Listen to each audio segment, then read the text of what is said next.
Alright, so this is the beginning of how to become a parkie.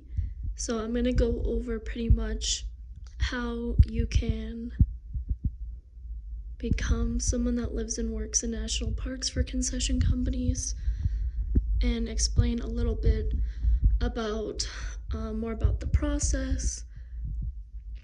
So first you're going to go to a third-party hiring sites to explore your job positions, locations, seasons, companies, and more details about these companies, about these positions, their requirements.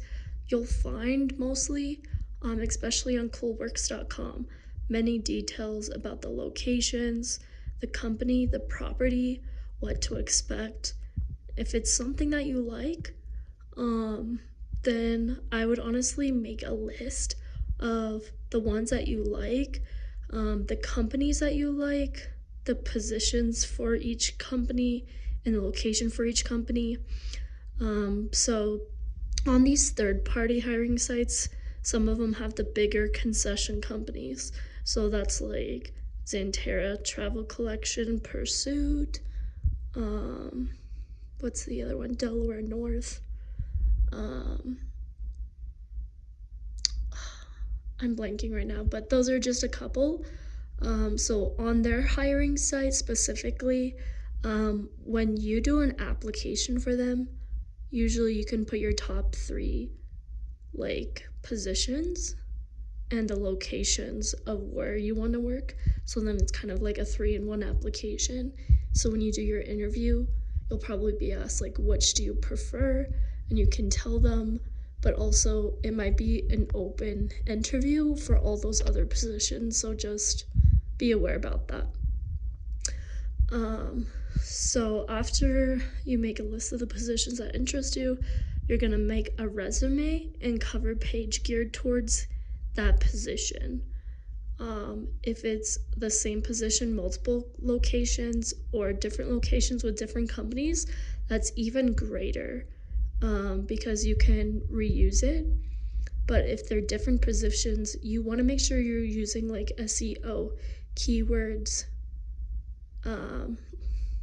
Like research this job position if you have not done it before, or if you have done it before, just know like the key SEO words in that normal job description of things that you have done or expect to do. But in your resume, hit on those SEO like keyword points and put those in your like bullet points. Here's a couple of resume and cover page. Usually it'll say attach your resume, but then at the end it says attach any other forms that you wish. I usually don't do a cover page unless it's a management position or higher. I always attach a reference page so that it's available, something that's available right away if they want that. So I think that's something great. And usually you can make one reference page. I would have it match the font and size on your resume, that you can reuse the reference page. So first I'm going to go into your resume. Do not put your photo on your resume. This is why a lot of them do video calls, interviews over Zoom or FaceTime. Some do phone interviews, but not many anymore, to see like your real person and kind of a brief like understanding of what you look like. No 3 to 10 page resumes. It takes so much time. Really try to narrow it down to 1 page.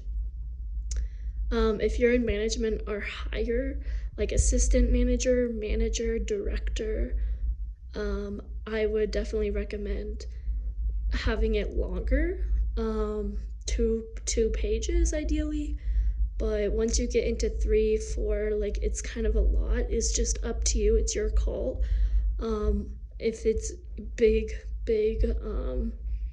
like descriptions and experiences that you've had, then definitely don't miss out on sharing that.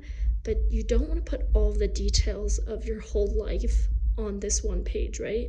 you kind of want to just do a summary of your experience and your work history, and then in the interview, that's when you're going to explain more about the details and what has gotten you to this point. And then, yeah, make sure reference page is ready to use. What I recommend is having 3 professional. So if you have not had a job before, this could be your professor, a mentor, a tutor, maybe a coach, 1 personal, so like 1 friend character reference, and then 1 family member reference. And then after that, once you like have all of these and you apply to these positions, so you're gonna finish your application, make sure it's you get a confirmation email or some kind of notification that says thank you for your application. Kind of like they'll send like a general communication saying thank you for your application, we'll get back to you as soon as we can. You're gonna wait usually between 1 and 2 weeks for a hiring manager or interviewer to get back to you. At 1 week, you can reach out to their HR team and follow up to see if you can get an update on your application, and then schedule your interview, have your interview. If they want to extend you the offer, sometimes they'll do it right away over the phone, but it can take up to 24 to 48 hours to receive your offer letter that is your contract in writing. This is really important because it has all of your wages, if you're seasonal, full-time, year-round. Sometimes the benefits are on there as well. And then once you get your offer, so between interview and getting an offer, it could be anywhere from 24 hours to a week as well, or 2 weeks. It depends on the position and the hiring manager. And then you'll need to accept or reject your offer. And then from there, there's a little bit more to do. But this is like the basics of getting to the application and getting your offer to be a parkie. Right, so here's the next steps of how to become a parkie. So after you accept or reject your offer letter, usually within 48 hours, you're going to receive your background check link to fill out and complete. Sometimes this is from a third party. So be sure to check your spam folders and all of your folders in your email. If you don't receive it after 48 hours, follow up with HR and ask if you need to wait for a background check link or when to expect it. After you complete your background check, make sure again that you get an email or notification that says thank you for completing this. You're gonna wait 7 to 8 days. This is the normal time for it to go through state level, federal level, everything that they look for.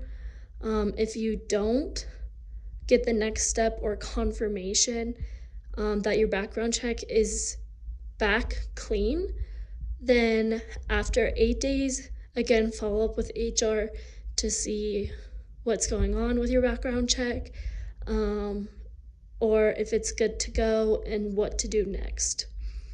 If you do need a drug test, this is more likely going to happen because you are on federal land, and the concession companies that run their operation in the parks have to abide by the government's rules.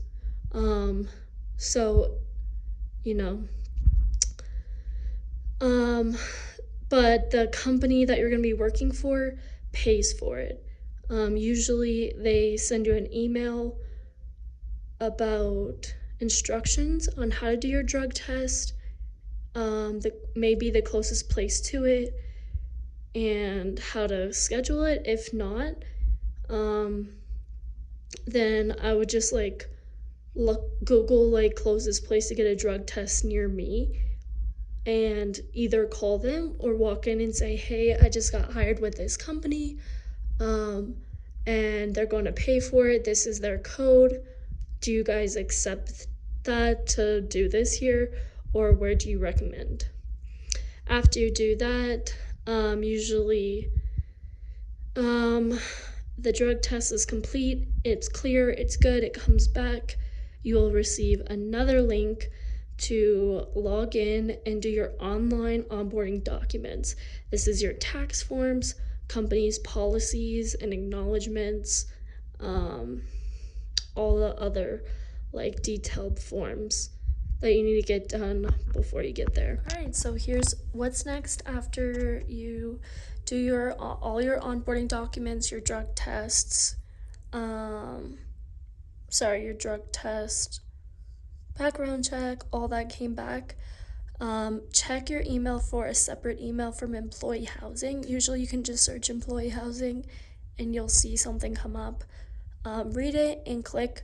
Usually there's a link to complete a survey that that you fill out about yourself. Like, do you smoke? Do you not smoke? Do you party? Are you quiet? Do you want to be somewhere quiet? Stuff like that. So make sure you complete that. If you don't hear anything else back from housing, it's a hit or a miss depending on the location in the park. So if you don't hear anything back further from them, whether or not you have housing, email either HR or housing if they have a general email contact, asking for confirmation if you're assigned a dorm or have a housing unit. Make sure in that email you include your first and last name, the position you're going to be in, and the start date that you have on your offer letter. And then ask when you can move or check into housing if they don't tell you what that date is. Get notified of when HR onboarding is or schedule. This is on the HR side of things. So usually they'll tell you, hey, we need you to show up at this location between these two times to start checking in. If they don't and they have a link to schedule, so there's two things. One is usually housing lets you move in up to 3 days before you start working. I like to move in 2 days before I start working, so then I don't have as much time that I'm there and not working, and it gives me enough to like the first day unpack and settle in and chill, and then the second day like start talking to people, get out, do a little socializing, and then the second day either do onboarding or the next morning, early in the morning, do onboarding with HR and orientation. All right, these are the last few points of how to become a parkie. It is quite the process, but it is definitely rewarding. And definitely you're ahead of the game by knowing all of this stuff, being the best prepared that you can be before getting there is such a great thing, and you'll see your rewards and profit. Like, it's gonna save you so much time, hassle, less stress, more time to relax, meet new friends, have fun during orientation, check in, and getting to know your neighbors and coworkers and where everything is. A whole bunch of less stuff that you have to worry about and deal with when you get there. So the next thing is make sure you bring your I-9 documents to onboarding/check-in with you. Make sure these documents are unexpired. HR will love you if you bring a passport card or your passport. This makes it quicker and more simpler for them. Make sure that it's unexpired and you have it with you. If you obviously are bringing your own car or driving a vehicle, make sure that you also have unexpired driver's license with you, even if you're bringing your passport. So if I were you, if you're driving a vehicle, I would bring your passport for HR onboarding and then your driver's license for housing check-in. Because with housing check-in, you do need to provide proof of like your valid driver's license, car insurance, and then registration for your vehicle. This is for liability purposes. Also, take a picture of your license plate because usually they'll give you pass or a sticker to put on your window. And if they give you a number on the sticker, they want to make sure that they know whose car matches with what sticker. Usually this is on the left corner of your driver's side window or somewhere on the left side of your window because you'll have a priority lane for employees at the park entrances. Usually it's on the right side, the right lanes. It depends on the entrance of the park. So I know in Yellowstone, in Mammoth Gardner, the Mammoth entrance, the employee lane is on the right side. But I do not know about a employee entrance on any other entrance to the park. All I know is that one had specifically an employee side, and in Everglades, the right lane. And usually you just like make sure that the sticker is visible, not covered, and usually you can wave at the park ranger and they'll let you by, which is really awesome and saves a lot of time.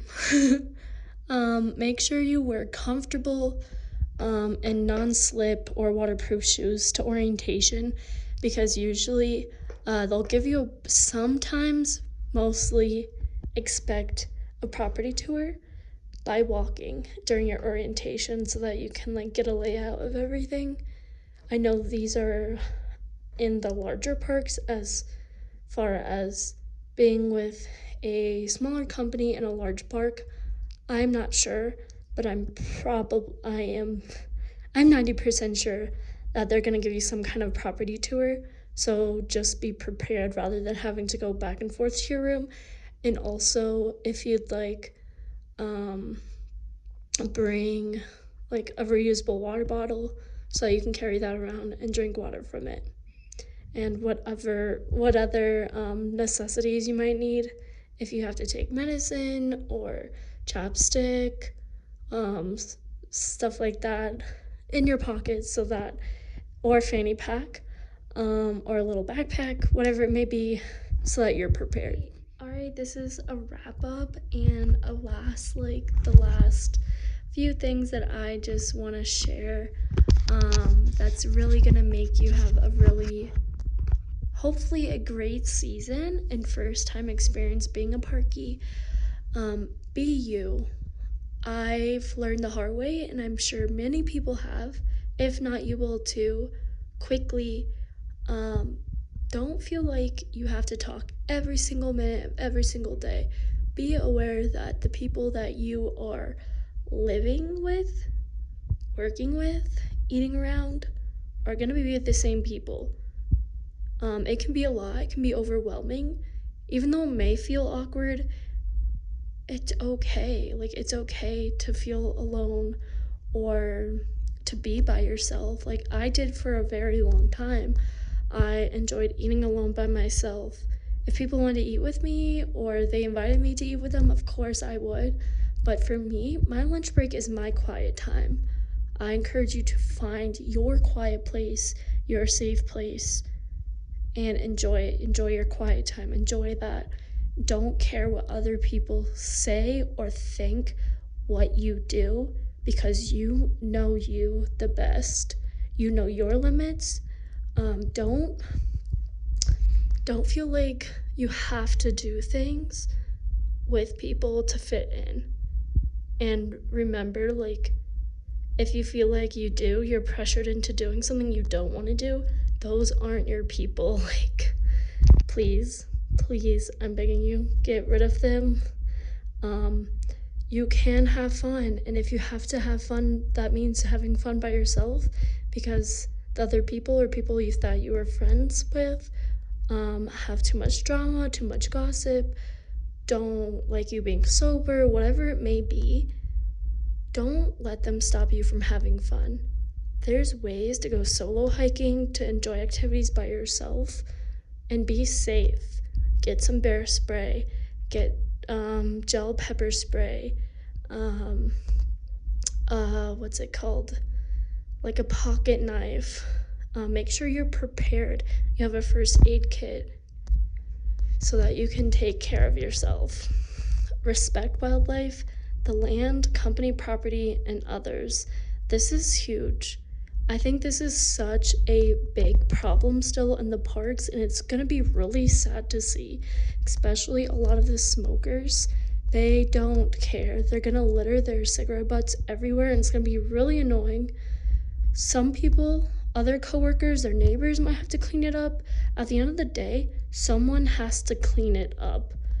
So if you're a smoker, please just clean up after yourself, because when it comes time to it, if your company, when your company gets an inspection in the summer by the NPS, per cigarette butt that they find, they will fine your company per butt. And last but not least, leave no trace. Let's leave our land the same, if not better, than what we found it, so that we can have other generations to come be able to enjoy a similar experience.